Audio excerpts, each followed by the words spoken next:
சீன பொருட்கள் மீதான டிரம்பின் கூடுதல் வரி விதிப்பால் அமெரிக்காவில் விலைவாசி 2 மடங்குக்கும் அதிகமாக உயரும் சூழல் உருவாகியுள்ளது. சீனாவில் இருந்து ஏப்ரல் 9ஆம் தேதிக்கு பிறகு ஏற்றுமதி செய்யப்படும் பொருட்களுக்கு 145% வரி விதிக்கப்படும் என அமெரிக்க அதிபர் டொனால்டு டிரம்ப் அறிவித்தார். இந்நிலையில் ஏப்ரல் 9ஆம் தேதிக்கு முன்பு சீனாவில் இருந்து புறப்பட்ட சில கப்பல்கள் அமெரிக்க துறைமுகங்களை நெருங்கிக் கொண்டிருக்கின்றன.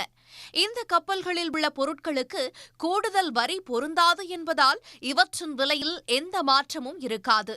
அதே நேரத்தில் ஏப்ரல் 9ஆம் தேதிக்கு பிறகு சீனாவில் இருந்து அமெரிக்காவுக்கு ஏற்றுமதி செய்யப்படும் பொருட்களுக்கு 145% வரி விதிக்கப்படுவதால் கடைசியாக கப்பலில் புறப்பட்ட சீன பொருட்கள் அமெரிக்காவை சென்றடைவதற்கு முன்பாகவே பாதிப்புகளை ஏற்படுத்த தொடங்கிவிட்டன.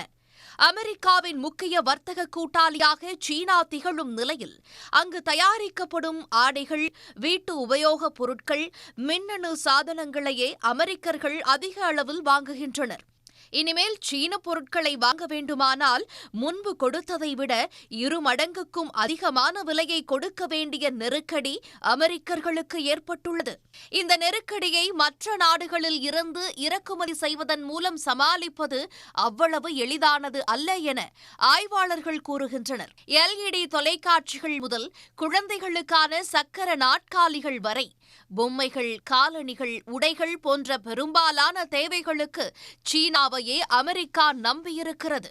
ஒரு பக்கம் அமெரிக்கர்களுக்கு விலைவாசி உயர்வு பாதிப்பு என்றால், மறுபக்கம் சீனாவின் ஏற்றுமதியும் கணிசமான சரிவை சந்தித்து வருகிறது. குறிப்பாக ஏப்ரல் 9ஆம் தேதிக்கு பிறகு சீனாவில் இருந்து அமெரிக்காவை நோக்கி புறப்படும் கப்பல்களின் எண்ணிக்கையும் அவற்றில் இடம்பெற்றுள்ள கண்டெய்னர்கள் எண்ணிக்கையும் கணிசமாக குறைந்துள்ளன. சீனாவின் ஷாங்காய் துறைமுகத்தில் இருந்து மேற்கொள்ளப்படும் அமெரிக்காவுக்கான ஏற்றுமதி கடந்த ஏப்ரல் மாதத்தில் மட்டும் 60% அளவுக்கு சரிந்துள்ளது.